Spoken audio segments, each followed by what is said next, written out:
मेरी गुफ्तगू के 3 हिस्से हैं। इब्तदाई तौर पे मेरा फोकस तहरीक लब्बैक पाकिस्तान के वर्कर्स पे है और उनकी ज़ात पे है। दूसरे हिस्से में तंजीमी नज़्म व ज़ब्त के हवाले से कुछ ज़रूरी बातें आपसे गोशगुजार करनी है मुझे, और तीसरे हिस्से में मुझे आपको ये अर्ज़ करना है कि आप मुआशरे में किस तरीके से तहरीक का पैगाम आगे पहुंचा सकते हैं और किस तरीके से आप जो है वो एक मौसर किरदार अदा कर सकते हैं। मेरी नज़र में और मेरी तहकीक में यही 3 चीज़ें थीं जिन पे मैंने गुफ्तगू का इरादा किया और आपसे मुखातिब होने का शर्फ हासिल कर रहा हूँ। साहिबान जी वकार, जब हम अपनी बात करते हैं तो फिर हमारे लिए सामने सबसे पहला मरहला ये होता है कि हमारे अपने अकायद दुरुस्त होने चाहिए। आपकी तवज्जो है मेरी तरफ? हम सब के अकायद अपने दुरुस्त होना चाहिए। एक ही जुमला कहता हूँ कि जिसका अकीदा दुरुस्त नहीं है उसकी आखिरत दुरुस्त नहीं हो सकती और उसका कोई अमल भी अल्लाह की बारगाह में दर्जाए कबूलियत को नहीं पहुँचता। अल्लाह के हवाले से, रसूलुल्लाह सल्लल्लाहु ताला अलैहि वसल्लम के हवाले से, अंबिया और रसूल अलैहिमुस्सलाम आसमानी कुतब के हवाले से हमारा अकीदा क्या होना चाहिए, हमें इस पे मुकम्मल उबूर होना चाहिए। मगर आप ज़रा करीब आ जाएं कि दौरे हाजिर में बहुत बड़ा फितना उम्मत मुसलमा के अंदर ये है कि सहाबाए किराम अलैहिम रिदवान की तौहीन और तनकीस का सिलसिला किबला बाबा जी रहमतुल्लाह ताला अलैह की हयात में भी जारी रहा। आपको याद होगा कि जब कराची की एक शाहराह पे एक बदतीनत और बदबातन खबीसुल फितरत इंसान ने सरकार फ़ारूक आज़म रदियल्लाहु ताला अन्हो, सरकार सिद्दीक़ अकबर अतीक़ अतहर रदियल्लाहु ताला अन्हो पे तान किया था, तो 2 नवंबर 2019 की शब बाबा जी रहमतुल्लाह ताला अलैह ने मीनारे पाकिस्तान में एक जुमला बोला था जो क़यामत तक के लिए अनमिट नकूश कायनात की हस्ती पे नकश कर गया। आपने फरमाया था, ओए दुर दुर कुत्ते मालकानू ही पै गए हो। अहबाब जी वकार, हमारा अकीदा सच्चा और सुच्चा होना चाहिए। मैं इस सिलसिले का इख्तिताम चाह के अगले तरफ कदम बढ़ाने के लिए हरफ आखिर कह रहा हूँ। आप जानते हैं कि किबला बाबा जी रहमतुल्लाह ताला अलैह बैअत थे नक्शबंदी सिलसिले में। है इल्म आपके के नहीं इल्म? आप नक्शबंदी सिलसिले में बैअत थे, मगर आपने देखा कभी जिंदगी में कि बाबा जी रहमतुल्लाह ताला अलैह ने अपने नाम के साथ नक्शबंदी लिखा हो? नहीं। ये नहीं है कि उन्हें नक्शबंदी सिलसिले से मोहब्बत नहीं थी, वजह यह थी कि वो जानते थे कि मेरे अकीदे को बचाने वाली हस्ती का नाम इमाम अहमद रजा है। इसलिए जिस सिलसिले में बैअत थे उन्होंने अपनी निस्बत को पीछे किया और अपने नाम के साथ हमेशा के लिए रज़वी लगाकर अल्लाह की बारगाह में अमर हो गए। ये मैंने बात क्यों आपसे कही है? ये मेरे आखिरी कलिमात हैं एतकाद के हवाले से। अगर आप फितनों से बचना चाहते हैं, गुमराही से बचना चाहते हैं, कब्र व हशर के मामलात को कामयाबी तक ले जाना चाहते हैं, तो सैयदी इमाम अहमद रज़ा रहमतुल्लाह ताला अलैह की तालीमात पे आंखें बंद कर लीजिए। इंशाअल्लाह आपकी दुनिया भी संवर जाएगी और कब्र व हशर भी संवर जाएगी। ये मेरा पैगाम नहीं है, ये आपके और मेरे कायद अमीरुल मुजाहिदीन अल्लामा खादिम हुसैन रिजवी का पैगाम है।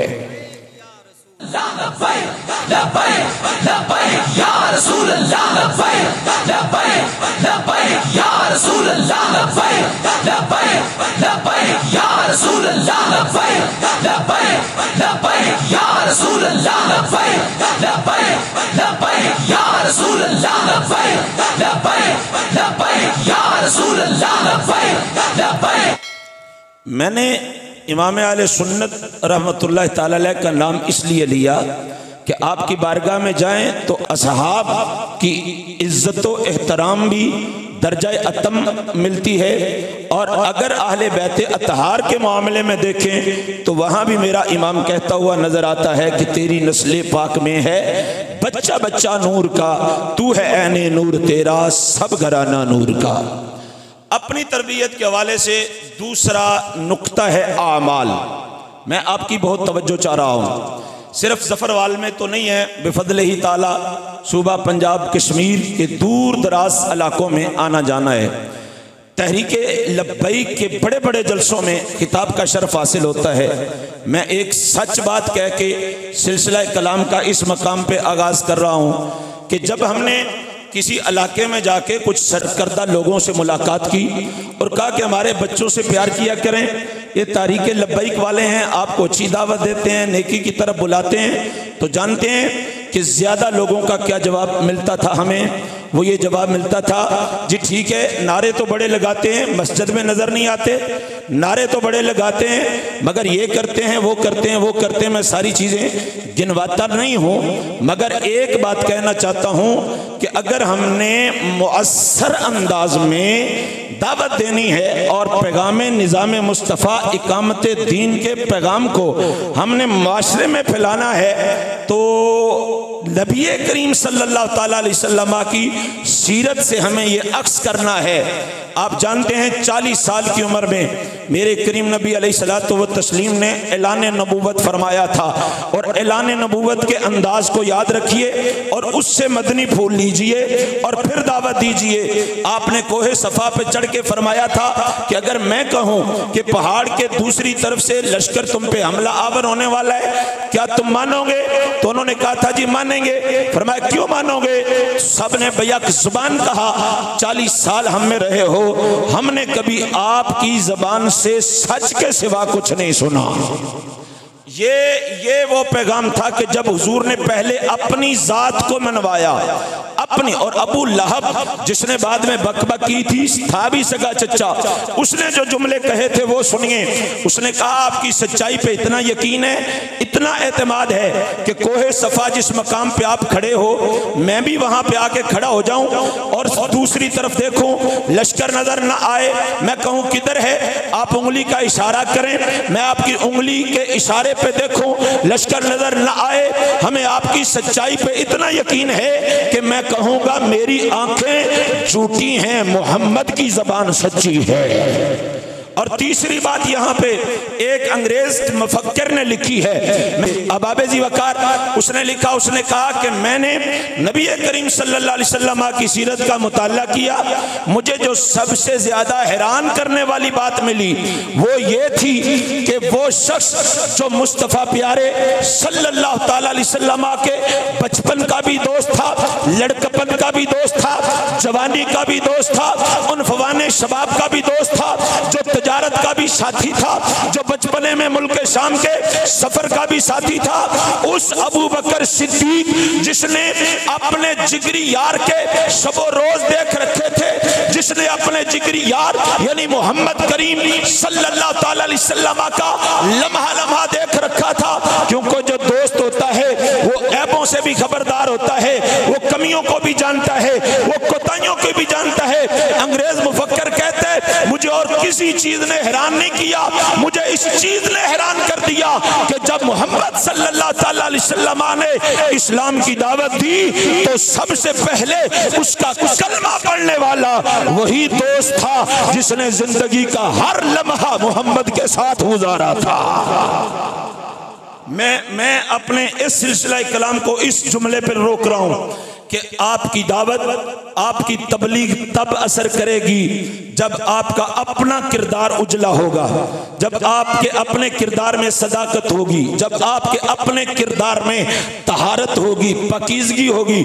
लोगों के इल्जामों की तरफ ना जाएं, कोई कुछ कहता रहे, कोई कुछ कहता रहे। बकने वालों ने बाबा जी के खिलाफ बका, बकने वाले आज हर तहरीक के कायद के खिलाफ बक रहे हैं, बकने वालों ने मुजद्दिद अल-फसानी को काफिर कहा, बकने वालों ने हजूर गौसे आजम को भी माफ नहीं किया, बकने वालों ने तो ज़ाते रिसालत माप को भी नहीं छोड़ा। लोगों की परवाह नहीं करनी है, आपने अपने गिरेबान में झांकना है। अगर आप सच्चे हो, ठीक हो, मुआशरे में निकलो, अल्लाह की इज्जत की कसम है अल्लाह तबारक व तआला कामयाबी को तुम्हारे कदमों में रख देगा। ये मेरा पैगाम है। मसाजिद को आबाद कीजिए। एक जगह पे मस्जिद का रोला था, अभी चंद दिन पहले की बात है, वहां पे मुझे मदऊ किया गया। एक तरफ हमारे तहरीक के साथी थे और एक तरफ दूसरे लोग थे। वल्लाह मैं सच कह रहा हूँ, सबसे पहला पॉइंट जो मेरे सामने आया वो यही आया कि जी रोले में ये तो सामने हैं, मगर इनसे पूछिए कितनी नमाजें पढ़ते हैं। ऐ मेरे बाबा जी के शेरो, खुदा का वास्ता है नमाज पढ़ो। और दूसरी बात ये है, चूंकि तमाम फराइज में जो हमने अदा करने हैं उनमें नमाज सबकी सरदार है। और फिर दूसरी बात ये है कि ये रसूलुल्लाह की प्यारी सुन्नत दाढ़ी शरीफ, इसको अपने चेहरे पे सजा लो। नमाज की ये बरकत है कि पढ़ने लग जाओ तो बुराइयों से बच जाते हो, नेकियां आपके करीब आती हैं। और दाढ़ी शरीफ की भी ये बरकत है कि जब आपके चेहरे पे सजती है तो ये सुन्नत इतनी बाकमाल है कि शैतान को आपसे दूर कर देती है। इसलिए खुद को संवारिए, अपने पे तवज्जो दीजिए, फोकस कीजिए, हुस्ने इखलाक के पैकर बन जाइए। ये मेरा दूसरा हिस्सा आ रहा है अमाल के हवाले से। हुस्ने इखलाक के पैकर बन जाइए। आप में से अक्सरियत तादाद सोशल मीडिया पे मौजूद है। हरगिज़ किसी से बहस ना कीजिए। अगर आप करना चाहते हैं और आपके पास मलिका है, आपके पास इस्तात है, इल्म है आपके पास के बहस कर सकते हो, तो हरगिज़ मामूली अल्फाज का इस्तेमाल ना कीजिए। वो उन अल्फाज का इस्तेमाल ना कीजिए जो किसी की इज्जत नफ्स को मजरू करें। ये आपका मकाम, आपका स्टेटस, आपका मजहबी माहौल, आपका दीनी माहौल और आपकी जो फिक्र है उसमें और दूसरे सियासी मरकज में ये वाज़े फिक्र होना चाहिए। लोग कहने पे मजबूर हो जाएं कि जब हम किसी बल्ले वाले से बात करते हैं तो बदतमीजी करते हैं, जब हम किसी शेर वाले से बात करते हैं तो बदतमीजी करते हैं। मगर ये खादिम रिजवी के शेर हैं, जब इनसे बात करते हैं बात भी अदब से होती है और दलाइल से भरपूर होती है। इसलिए हुस्ने इखलाक के पैकर बन जाइए। हाँ, यहाँ पे अगर कोई बाद में सुने और अब अगर कोई नाकिद सुन रहा है तो वो नोट कर ले कि अगर कोई यहाँ पे दलील दे के बाबा जी रहमतुल्लाह ताला अलैह की जबान तो बड़ी सख्त थी। हाँ, बाबा जी की जबान सख्त थी, मगर किन के लिए? अपनों के लिए नहीं थी। वो रुहमा और बैनहुम की अमली तस्वीर थे और अशिद्दाउ अलल कुफ्फार की भी अमली तस्वीर थे। उनकी बारगाह में को अपना आता तो वो झुक जाते, मगर जब बेगाना आता तो फिर झुकना बेगैरती होती है, वो इखलाक नहीं होता। हाँ, आप किसी गुस्ताख से बात करें, जैसा मर्जी लहजा अपना लें, किसी बदबख्त से बात करें, जैसा मर्जी लहजा अपना लें, मगर जब आपने किसी मुसलमान से बात करनी है तो आपने अदब व एहतराम से करनी है। और अगर आप इस पे चलते हैं तो यकीन करें, आपको पता है हदीस मुबारका का मफ़हूम है, मेरे करीम नबी अलैहिस्सलाम ने फरमाया जिसको अल्लाह ने नरमी अता कर दी वो दुनिया को फतह कर लेता है। इसीलिए मोहब्बत के बारे में एक जुमला पूरी दुनिया में मशहूर है कि मोहब्बत फातिह आलम है।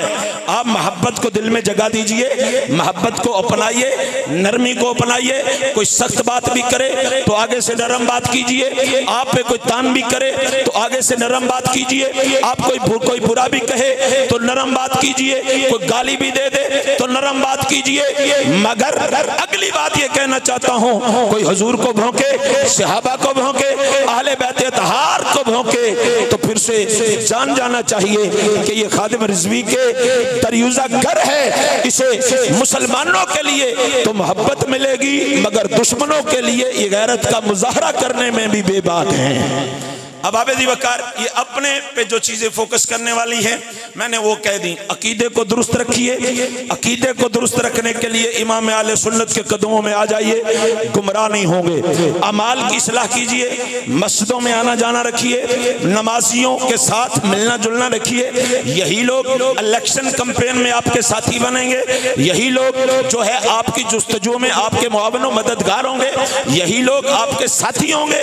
और अगर इन्हीं लोगों से आपने तल्लक न रखा और फिर इलेक्शन के दिनों में आके आपने इन लोगों से बातें शुरू कर दी और इन लोगों को दावत और तबलीग देना शुरू कर दिया, तो यकीन करें हर दूसरे बंदे से यही जवाब मिलेगा जो मैं आपको तजर्बतन बता के आगे बढ़ रहा हूं।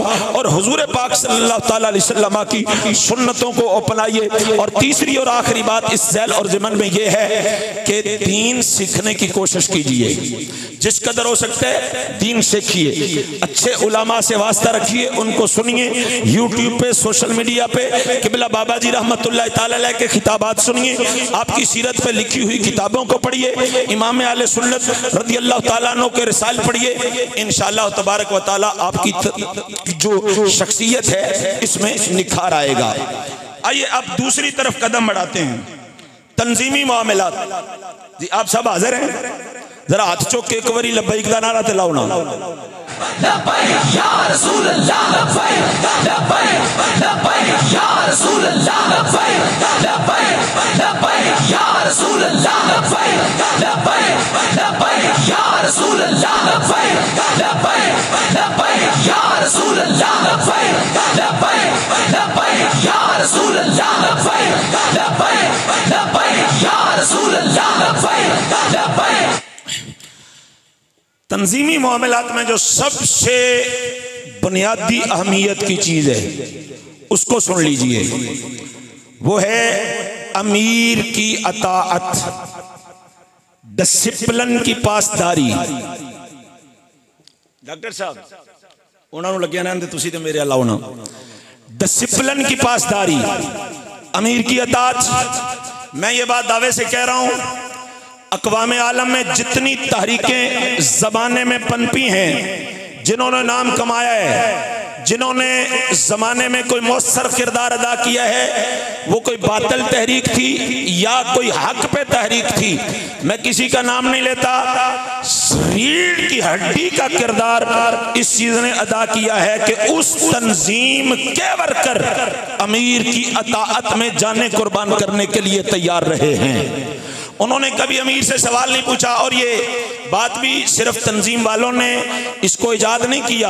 हुजूर पाक साहिब लौलाक सल्लल्लाहु ताला अलैहि वसल्लम का इरशाद गिरामी मफ़हूम है, मेरे करीम नबी अलैहि सलाम ने फरमाया कि तुम पर अमीर की अताअत वाजिब है, जैसे अल्लाह की अताअत, अल्लाह के रसूल की अताअत वाजिब है, ऐसे ही अमीर की अताअत वाजिब है। और सुनिए जरा, मुझे तो इतराज होता है ना कि जनाब ये पीपी 46 का अमीर कौन बन गया, ये नासिर रिजवी को किसने अमीर बना दिया, ये कौन होता है? मैं आलिम हूँ, मैं खतीब हूँ, मेरा नाम है, मेरे इदारे हैं, मेरा काम है, मेरी किताबें हैं, फुला है फुला है फुला है। मेरे करीम नबी सल्लल्लाहु ताला अलैहि वसल्लम ने इरशाद फरमाया कि अमीर की अताअत करो अगरचे वो नाक कटा हबशी गुलाम ही क्यों ना हो। और ज़हन में रख लीजिए ये बात, मैं दर्जन से ज़ायद अहादीस मुबारका का लुब्बे लुबाब आपके सामने रख रहा हूँ, दर्जन से ज़ायद अहादीस मुबारका का लुब्बे लुबाब आपके सामने रख रहा हूँ। फरमाया जब तक अमीर आपको अल्लाह तबारक व तआला की अताअत में हुक्म देता रहे, रसूलुल्लाह की अताअत में हुक्म देता रहे, फरमाया उस वक़्त तक उस अमीर की अताअत फर्ज है, और अमीर के हुक्म को टालना ये गुनाह है।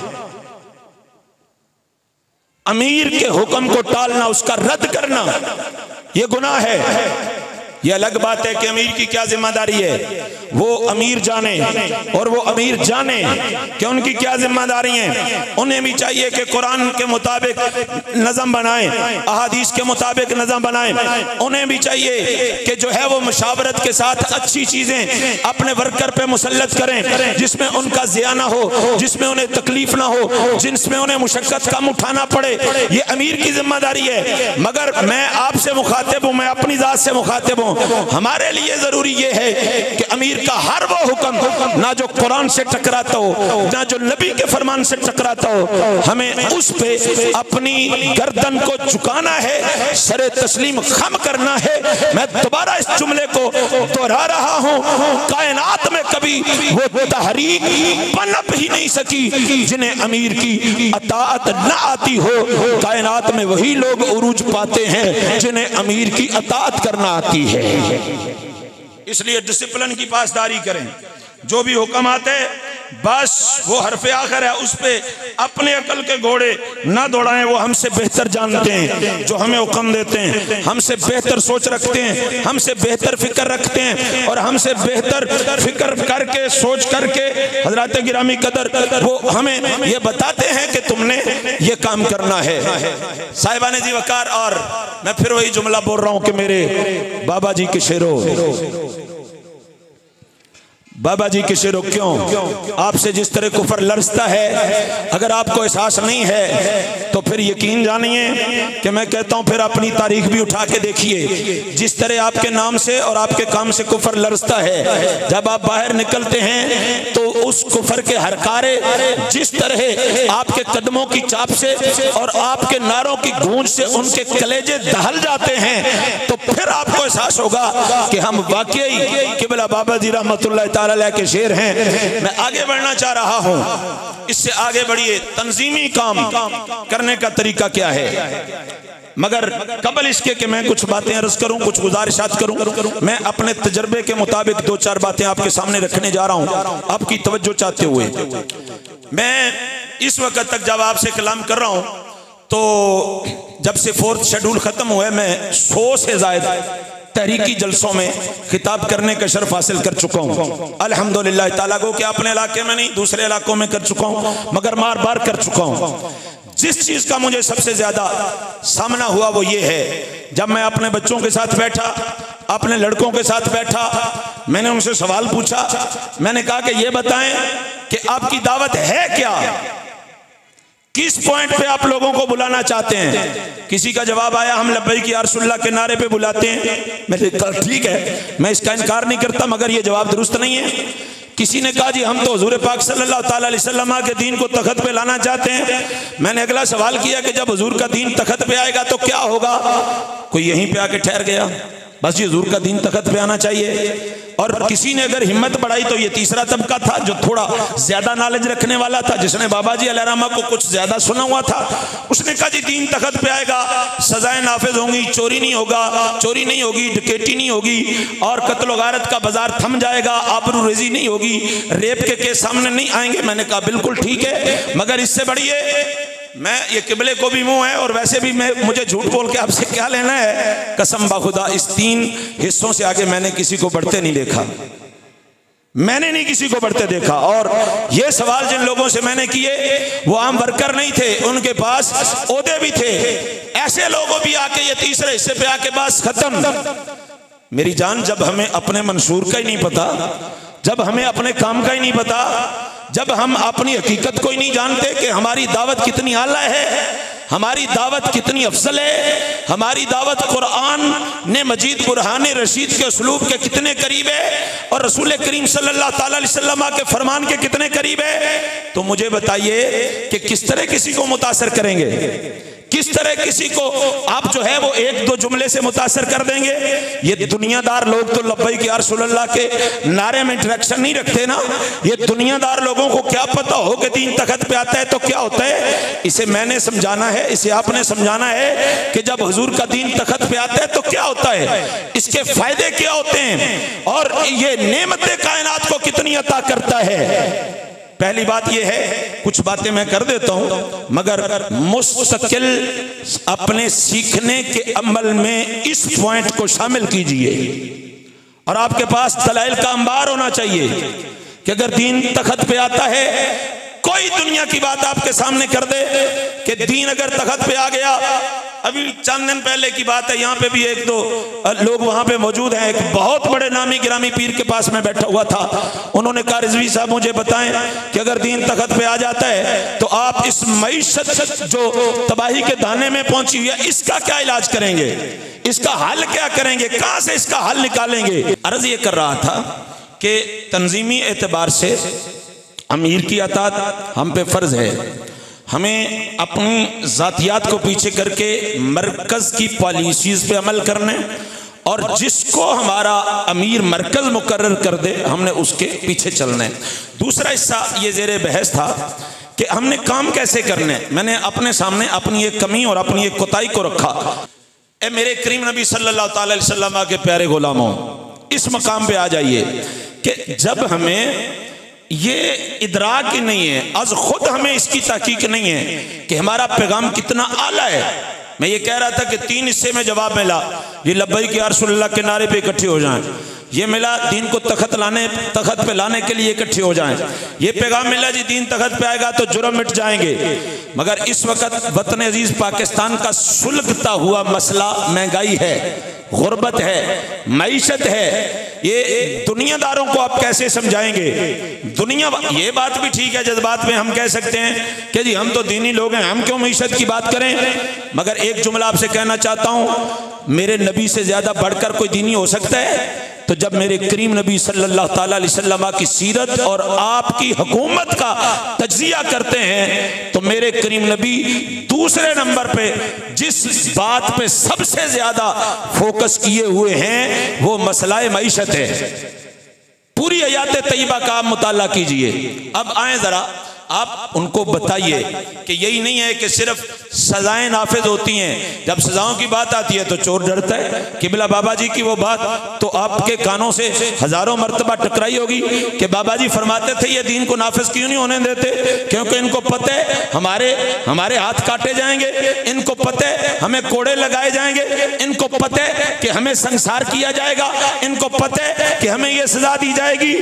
इसलिए ये जिस माशरे में हम जी रहे हैं, जब उनका सुलगता हुआ मसला हम उनके सामने इस्लाम की रोशनी में हल रखेंगे तो यकीन जाने कि ये इतनी अहमियत की बात होगी, इतनी अहमियत की बात होगी कि आपकी बात को रद्द करने की कोई सकत नहीं रख पाएगा। आइए जरा इस हवाले से 2-4 बातें आपके सामने रखता हूँ। ये मोटिवेशनल गुफ्तगू होगी आपके लिए और इस पे आप मुस्तकिल नॉलेज हासिल कीजिए, मुस्तकिल मुताला कीजिए, मुस्तकिल सुनिए। मुस्तफ़ा प्यारे सल्लल्लाहु ताला अलैहि वसल्लम का जब दीन तखत पे नहीं था, मईशत का क्या आलम था।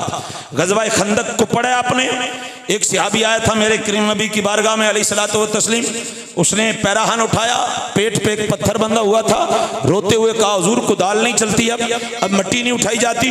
तो मेरे करीम नबी सल्लल्लाहु ताला अलैहि वसल्लम ने अपने शिकन में अतहर से पैराहन उठाया तो 2 पत्थर बंधे हुए थे। फिर वो हजरत जाबिर की दावत, उससे आगे बढ़िए। ये कैफियत क्या थी? जब ये आलम था मकामे बदर की कैफियत को कौन भूल सकते हैं कि जब तलवारें कितनी थी, 6-8, जब घोड़े कितने थे, कितनी जर्रा थी, क्या क्या सामान था, आलाते ज़रब व अरब क्या थे, अल्लाह ने उन्हें कामयाबी दी। मगर जब दीन तखत पे आया, ये गज़वाए बदर, ये गज़वाए ओहद, ये गज़वाए खंदक, इब्तदाई मरहला था गज़वाए खंदक कि जब सल्तनत मदीना कायम हो चुकी थी, उस वक्त कामयाबी आपके कदमों को चूम रही थी। उसी सहाबी जो आया था पेट पे पत्थर लेके, मेरे करीम नबी सल्लल्लाहु अलैहि वसल्लम ने फरमाया था, हैरान होते हो, परेशान होते हो, अपनी गुर्बत पे घबराते हो, फरमाया मैं वो मंजर देख रहा हूँ जब कैसरो किसरा के खजाने मुसलमानों के कदमों में रख दिए जाएंगे, जब कैसरो किसरा की दौलतें मुसलमानों के कदमों में आ जाएंगी, जब बड़े बड़े इलाके फतह हो जाएंगे। फिर वही हुआ, जब दीन तखत पे आया तो कनीजों की कतारें आने लगी, खादमों और गुलामों की कतारें आपकी बारगाह में हाजिर होने लगी। फिर मदीना तैयबा में खैरात बटने लगी। क्या आपने नहीं पढ़ा? कुतुबे साहब में हदीस मौजूद है, एक साइल आया था मांगने के लिए, मेरे करीम नबी ने फरमाया दोनों पहाड़ों के दरमियान जितनी बकरियां चल रही हैं मैं तुम्हें देता हूं। वो बकरियां लेके वापस गया। कबीले वाले से कहा लोगों तुम डराते थे, यही कुछ हाल हमारे साथ भी है, लोग डराते हैं लोगों को, इनके पास न जाना, इनके चुंगल का शिकार न हो जाना। कहा तुम डराते थे कि मोहम्मद प्यारे के करीब न जाना, मैंने उनको इतना सखी पाया है कि कायनात में मैंने ऐसे किसी सखी को नहीं देखा। ये उरूजे इस्लाम की इब्तिदा हो रही थी, फिर वो कैसरो किसरा के क्या खजाने हुजूर के कदमों में नहीं आए? क्या फिर एक एक करके इलाका फतह होके इस्लाम में शामिल नहीं हुआ? वो जो खजूर की गिठली चूस के रोजा रख रहे थे और खोल रहे थे, वही हजारों नहीं लाखों लोगों को, हजारों नहीं लाखों लाखों दिनार तकसीम कर रहे थे। ये इस्लाम की बरकत है। मैं बड़ा करीब आ जाए जरा, आप 101 हिजरी में चलिए, जब 40 साल जो दौरे हुकूमत था यजीद पलीद से लेके जुल्म सितम की इंतहा थी, कत्ल गारत की इंतहा थी, गुर्बत व अफलास की इंतहा थी। हजरत उमर बिन अब्दुल अजीज आते हैं और अल्लाह ताला इस्लाम को जो अरूज अता करते, किबला बाबा जी ने जिंदगी में बारे दीगर ये बात सुनाई है। जब पहले दिन जनाब उमर बिन अब्दुल अजीज आते हैं तो घोड़े बेचते हैं, माल गरीबों में तकसीम करते हैं, महल में जाते हैं, रेशमी पर्दे लटके होते हैं, उन्हें मंडी भेजते हैं, माल गुराबा में तकसीम करते हैं। पहले दिन की मीटिंग में, पहले दिन के इजलास में एक हुक्मनामा जारी करते हैं, पूरी सल्तनत में निजाम ज़कात को कायम किया जाए, निजाम उशर को कायम किया जाए, निजाम फिदिया कफारात को कायम किया जाए। मेरे बाबा जी बताते थे और मैंने 12 से 13 किताबों में अपनी आंखों से पढ़ रखा है, अभी 6 माह का जमाना भी गलबा इस्लाम को नहीं गुजरा था कि लोग थैलों में दिरहम और दिनार डाल के कंधों पे लटका के गलियों में आवाजें देते थे, है कोई ज़कात लेने वाला, है कोई ज़कात लेने वाला, है कोई ज़कात लेने वाला। देने वाले तो गलियों में खच्चलाते नजर आते थे, मगर लेने वाला को नजर नहीं आता था। कौन बताएगा जमाने को ये बातें जब हमें खुद मालूम नहीं होगी। सल्तनत उस्मानिया को देखिए, इब्तिदाई दौर वो जनाबे अर्तुगरुल गाजी रहमतुल्लाह ताला अलैह का, उसको देखिए, और फिर जब वो सल्तनत कायम करते हैं, खिलाफत कायम करते हैं, फिर किस तरीके से वो गुराबा को नवाजते हैं, किस तरीके से अर्तुल गाजी जो है वो घोड़े दौड़ाता हुआ लोगों के खेमों में जाता है, बस्तियों में जाता है, किसी औरत को देखता है तो किस तरह खजाने लुटाता है। बताओ इस मुआशरे के उन अहमक लोगों को कि इस्लाम मैशत का जिम्मा अपने सर लेता है, जमाना कैसे भूल जाता है। हजरत फारूक आजम रज़ी अल्लाह ताला अन्हो की इस बात को कि जब आप रात के सन्नाटे में पहरा दे रहे थे, चौकीदारी कर रहे थे, तो रोने की आवाज आई, आग जलती हुई देखी, जानना चाहा माजरा क्या है। औरत ने कहा हमारे अमीरुल मोमिनीन को हमारी फिक्र नहीं है। तड़प उठे, कहा मैं जाता हूँ, अभी आता हूँ, उमर को छोड़िए, मैं आपके लिए कुछ ला के देता हूँ। बैतुल माल में गए, अपने कंधे पे बोरी उठाने लगे। आपके खादिम सालिम ने कहा अमीरुल मोमिनीन ये बोझ मैं उठाता हूँ, मैं पहुंचाता हूँ, रात का सन्नाटा है। आंखें नम हुई, कहा कयामत के दिन भी मेरा बोझ उठा लोगे, कयामत के दिन भी मेरा बोझ उठा लोगे। फिर वहां पे लेके गए, हंडिया चढ़ाई, आटा गूंदा, साथ में बच्चों के जो है वो बकरी की तरह जमीन पे रेंगते हुए मेरा उमर खेल रहा है, अमीरुल मोमिनीन खेल रहे हैं, मुस्तफा का नायब खेल रहा है और बच्चों को बहला रहा है। जब बाहर चलता है, औरत कहती है अमीरुल मोमिनीन तो तुझे होना चाहिए, उमर तो हमारी खबर ही नहीं रखता। उमर हाथ जोड़ के कहते हैं उसको माफ कर दे, कहती है नहीं करूंगी, कहते हैं कर दे, कहती है नहीं करूंगी। आप फरमाते हो कर दे उसको माफ, उस बेचारे को नहीं पता कि तुम्हारी कैफियत ये है। आंखों से आंसू बह रहे हैं और औरत सख्त से सख्त जुमले बोलती जा रही है। जब वो माफ नहीं करती तो आप कहते हैं फिर मेरी गर्दन में पट्टा डालो और मुझे खींच लो, अभी सजा दे लो, मगर हुजूर की बारगाह में शिकायत ना लगाना, अल्लाह की बारगाह में शिकायत ना लगाना। औरत कदमों में गिरने लगती है। ये है मैशत के उसूल जो मेरा दीन जब तख्त पे आता है, जब निज़ाम मुस्तफ़ा का निफाज होता है, मगर मुआशरे को ये बातें बताने की जरूरत है, इन बातों से आगाह करने की जरूरत है। मैं सिलसिला कलाम से आगे बढ़ते हुए आखिरी बात आपको सुना रहा हूं जो किबला बाबा जी की जबान से अभी अभी सुन के आया हूं। हजरत फारूक आजम रज़ी अल्लाह ताला अन्हु जा रहे थे, वही सीन है, हंडिया जल रही है और अब हंडिया नहीं जल रही बल्कि ये अलग वाक़या है, अंदर से बच्चे के रोने की आवाज है, कोई चुप नहीं करवा रहा, दोबारा गुजरे, बच्चा रो रहा है, सोचा खैर है कोई बात नहीं, फिर गुजरे। अब ये है दीन जब तख्त पे हो कि एक बच्चा रो रहे तो उमर को चैन नहीं आ रहा, उमर को सुकून नहीं आ रहा। तीसरी मर्तबा गए, सोचा बच्चे को तो अब तक चुप कर जाना चाहिए था, क्यों नहीं रो रहा। दरवाजे पे दस्तक दी, कहा माजरा क्या है। उसका शोहर बोला, कहा जी माजरा कोई नहीं, बस गल नहीं है कि अमीरुल मोमिनीन जनाब फारूक आजम रज़ी अल्लाह ताला अन्हु ने उस बच्चे का वजीफा लाए हुए है जेड़ा बच्चा दुध छड़ दे ते बच्चा हाली छोटा है ते मां चाहती है मैं दुध छडावां ताकि अमीरुल मोमिनीन को एदा वजीफा मिले। हजरत उमर ने ठंडी आह भरी और कहा हाय, उमर को पता ही नहीं था कि उमर के इस फैसले की वजह से कितने बच्चे मां के सीने से लग के रोते होंगे कि वो दूध नहीं पिलाती होंगी। सुबह फजर के बाद जो पहला काम दीन मुस्तफा के इस सरदार ने किया वो ये था, फरमाया ये शर्त खत्म है कि दूध छड़वा दो फिर वजीफा मिलेगा। पैदा होते हुए बच्चे का वजीफा बैतुल माल से शुरू कर दिया जाएगा। मैशत का इतना ख्याल रखता है मेरा दीन, इतना ख्याल। मगर अब मैं अर्ज ये कर रहा हूँ कि हमें इनका नॉलेज होना जरूरी है, हमें ये बात आगे पहुँचाना जरूरी है। गुर्बत के खात्मे के लिए बताइए दुनिया को कि नज़्म ज़कात काफ़ी है, गुर्बत के खात्मे के लिए नज़्म उशर काफ़ी है।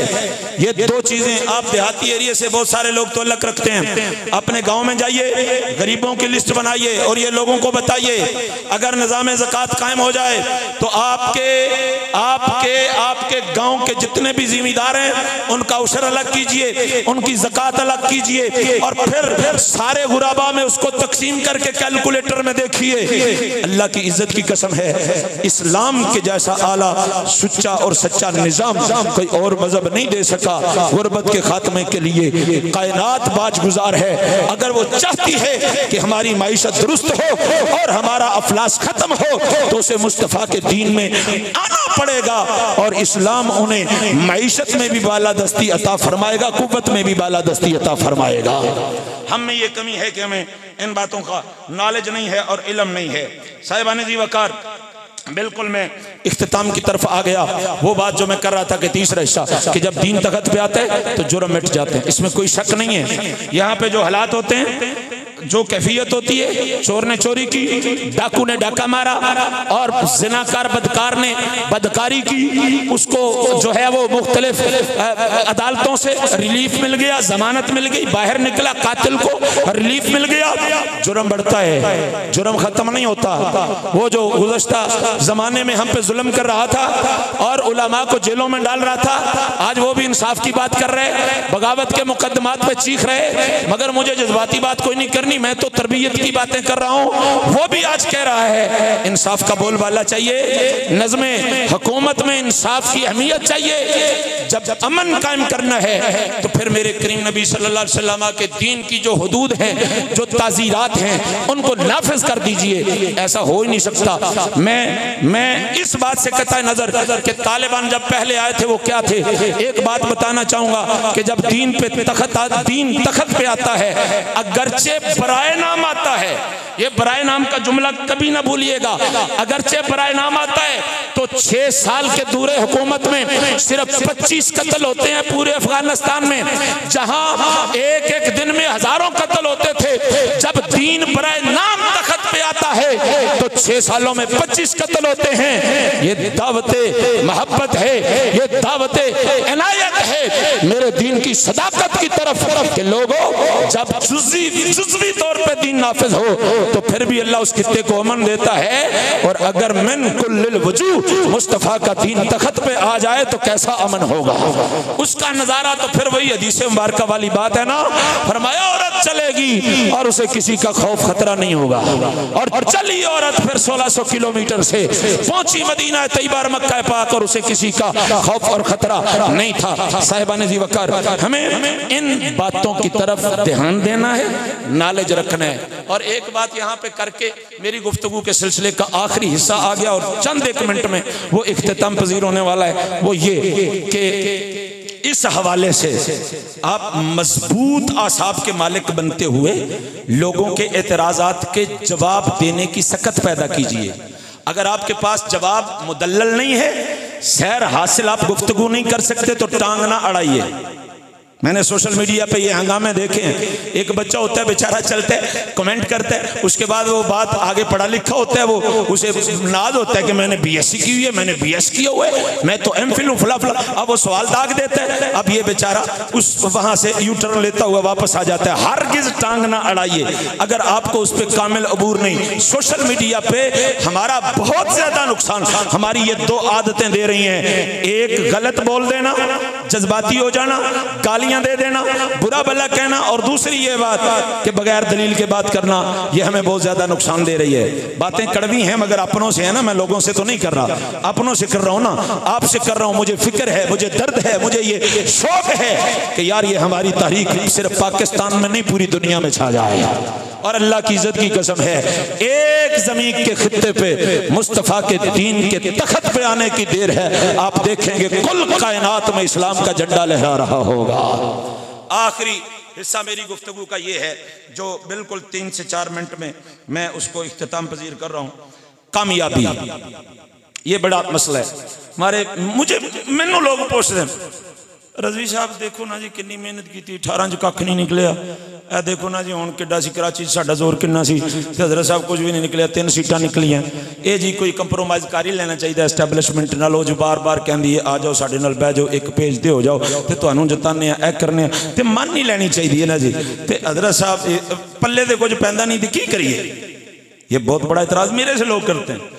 अब मैं तो अल्हम्दुलिल्लाह इनके जवाब देता रहता हूँ, व्हाट्सएप पे भी, यूट्यूब पे भी, और फिर फेसबुक पे भी, हर जगह पे, और जलसों में भी इन बातों का रिप्लाई करता हूँ। मगर सुनिए, अगर आप कामयाबी चाहते हैं और अगर समझते हैं कि हमें कामयाब होना है तो मेरी इन बातों को पल्ले से बांध लीजिए। ये सिर्फ तहरीक के लिए नहीं कर रहा। आप यहाँ पे स्कूल वाले बैठे हैं और 3-4 बंदे तो मुझे नजर आ रहे हैं, आपने उधर कामयाब होना है तो ये बातें पल्ले से बांध, कारोबार में आपने कामयाब होना है तो ये बातें पल्ले से बांध लीजिए। जो मैंने निचोड़ निकाला है सैकड़ों लोगों की हिस्ट्री को पढ़ने के बाद, पहली बात यह है कामयाबी के लिए कि आप में इखलास होना जरूरी है। क्या होना जरूरी है? बोलो। इखलास होना जरूरी है। खालिस अल्लाह की रजा के लिए आपने काम करना है, मुझे दिखाने के लिए नहीं करना, किसी दाएं बाएं के बंदे को जलाने के लिए नहीं करना। जो भी करना है अल्लाह की रजा के लिए करना। पहला अमल है नीयतों को ठीक कर लीजिए। जो भी करना है, जब भी करना है, जितना भी करना है, अल्लाह के लिए करना है। और दूसरी बात ये कि आपकी मंजिल का तयन होना चाहिए।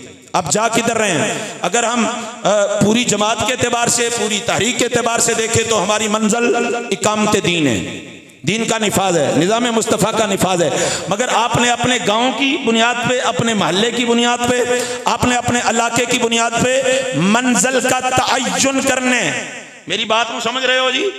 मंजिल का तयन करने। जब आपको मंजिल का नहीं पता आप कभी कामयाब नहीं हो सकते। हदफ मुकर्रर कीजिए। मैंने 1 महीने में इतने लोगों से मिलने हैं और इतने लोग इस पार्टी के होंगे, उनसे मुलाकात करनी है, इतने रिश्तेदारों को मिलना है, उनसे मुलाकात करनी है, मैंने इतने सियासी लोगों को मिलना है, इतने मजहबी लोगों को मिलना है। एक मंजिल का तयन कीजिए। और फिर तीसरी बात ये कि मंजिल तक जाने के लिए रास्ते का दुरुस्त होना भी जरूरी है। लाहौर जाना होवे तो बंदा पै जाए दरमान वाली सड़क से तो कम तो खराब ही होगा ना जी। जल्दी तो हो सकता बंदा पहुंचे ही ना, तो जब तुरदा गया तो फिर वैसे ही बॉर्डर क्रॉस। मंजिल तक पहुंचने के लिए रास्ते का तयन जरूरी है। आप गौर फिक्र से, बाहमी मुशावरत से आपने जो हदफ मुकर्रर किया कि मैंने अपने गांव में ये काम करना है, तो फिर उस हदफ को अचीव करने के लिए मुशावरत कीजिए। और यहाँ पे भी एक हदीस सुन लीजिए, सारे दुनिया के जुमला मसाइल के लिए मेरी ये गुफ्तगू आपके लिए बड़ी अहमियत की हामिल है। मेरे करीम नबी सल्लल्लाहु अलैहि वसल्लम ने इरशाद फरमाया, जो बंदा मुशावरत करे और फिर इस्तिखारा करे और फिर तीसरे नंबर पे वो अल्लाह पे भरोसा करते हुए कूद जाए, फरमाया उसे कामयाबी की मैं जमानत अता करता हूं। 3 अमल करें, मुशावरत करें, इस्तिखारा करें, कूद जाए अल्लाह पे भरोसा करते हुए। 3 बातें हो गई। पहली बात मंजिल का तयन, दूसरी बात रास्ता दुरुस्त, और तीसरी बात साहिबाने ज़ीवकार वो ये है कि मेहनत करें। क्या करें?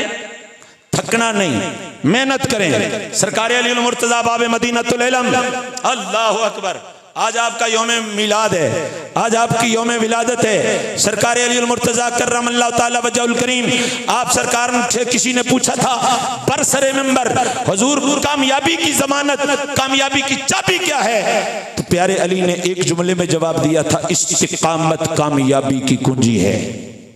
लगे रहें, लगे रहें, लगे रहें, लगे रहें, लगे रहें। किसी मुफक्कर ने लिखा था, मैं कोई काम करने लगा तो थक कर के बैठ गया, 2-3 मरतबा ट्राई किया, वो काम नहीं कर सका। मैं घर में बैठा तो कच्ची दीवार थी, एक चींटी चढ़ने लगी, एक मरतबा गिरी, दूसरी मरतबा गिरी, तीसरी मरतबा गिरी। मैंने कहा बेचारी है ना, कीड़ा है ना, अक्ल नहीं है ना, शऊर नहीं है ना, इसे शऊर होता तो ये बार बार ट्राई ना करती। कहता मैं गिनता रहा, वो 100 मरतबा गिरी मगर उसने हिम्मत नहीं हारी।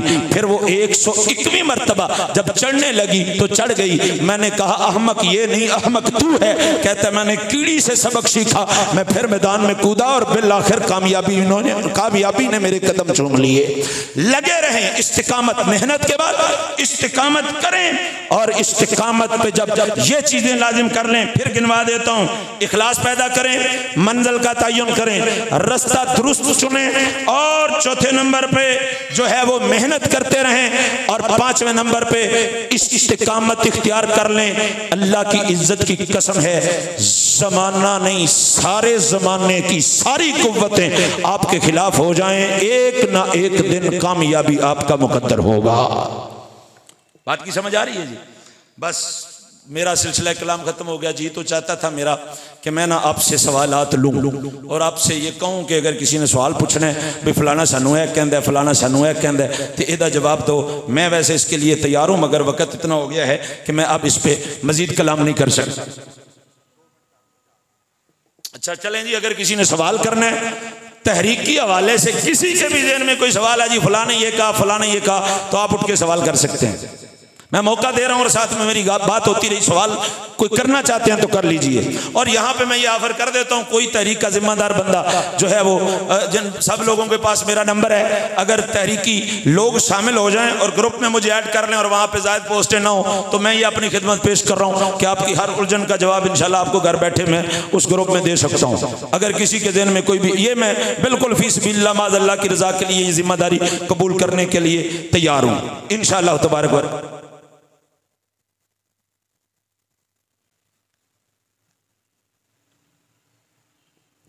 खत्म भी हो गया। आखिरी लफ्ज मेरे ये हैं कि रोजाना सोने से कबल अपना एहतसाब कीजिए। ये बात किबला शाह साहब ने भी कही थी गालबन, और भी किबला कारी तारक साहब ने भी कही थी। अपना एहतसाब कीजिए सोने से कबल। आपने आज तहरीक को क्या दिया, तहरीक के लिए आपने क्या किया, बस ये एहतसाब कीजिए। और अगर आपका ज़मीर मुतमइन हो तो सो जाइए, और अगर मुतमइन नहीं है तो अगले दिन के लिए तगड़ी प्लानिंग कीजिए कि कल मैंने ये करना है।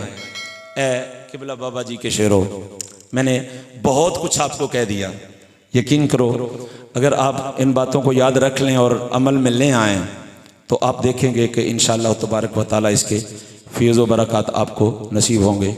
मेरी गुफ्तगू में मेरा एक ही मकसद था कि मैं हुजूर पाक साहिब-ए-लौलाक सल्लल्लाहु ताला अलैहि वसल्लम के दीन की बका के लिए और निफाज के लिए कुछ ऐसी बातें आपसे कर सकूं जो आपके लिए मुआवन और मददगार साबित हों। एतराज़ात की बुछाड़ होती है, एक एतराज़ होता है, बंदा सोचते है हमें इसका जवाब नहीं आता, मगर एक झटके में उसका जवाब होता है। जुम्मे का दिन था, हमारे एक साथी हैं, बड़े पुराने दोस्त हैं मेरे, तो हमारे एक तहरीक है आले सुन्नत की, उसके नामवर बंदे हैं। जुम्मे के बाद हम बैठे हुए थे, रात को जलसे के बाद मेरा उनके पास क़याम था, तो 1-1:30 बजे का वक़्त था जब उन्होंने मुझे एक सवाल किया कि जी ये कायदे मोहतरम तुहाडे साथ हुसैन रिजवी साहब जड़े ने ये जड़े PTI वाले इन्हां दी मुखालफत बड़ा करते हैं, मगर ये नून लीग वालों के खिलाफ नहीं बोलते। मैंने कहा फिर आपको पता ही नहीं है कि हमारे कायद बोलते हैं कि नहीं बोलते।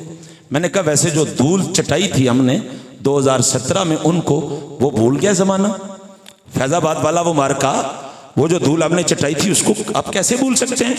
और फिर मैंने इस पर थोड़ा सा काम किया है, बैठे बैठे मैंने थोड़ा सा सर्च किया तो किबला कायदे मोहतरम दामोजिल्लहू आपका 30 सेकंड का क्लिप स्टेटस के लिए आ गया, जिसमें आप फरमा रहे थे भाई वो पगयाड़ जड़ा ना वो बुढ़ा भी हो जाए तो अपने पैड़े कम नहीं चढ़ता। तो आप फरमान लगे ओ एक लंदन च बैठा हुआ बुढ़ा पगयाड़ वो अपने कम वाली भी नहीं चढ़ता पाया। मैंने फौरन उसको फॉरवर्ड किया और उसका बैक मैसेज मुझे आता है, हजरत साहब तुसी मेरा सीना साफ कर देते हैं। मेरे जहन में ये एतराज था, छोटी सी बात थी मगर हमारे यहाँ ओ जी ओ लब्बई काले किथे।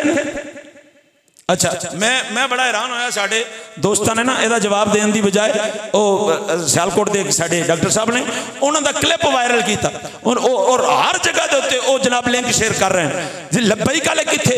उन्होंने बड़े जज्बाती अंदाज नाल नारे भी लवाए थे, गल भी उन्होंने की। उन्होंने कहा तुसीं यहूदियों के घर जमे हो, तुसीं ईसाइयों के घर जमे हो, तुसीं हिंदुओं के घर जमे हो। ये कोई जवाब है?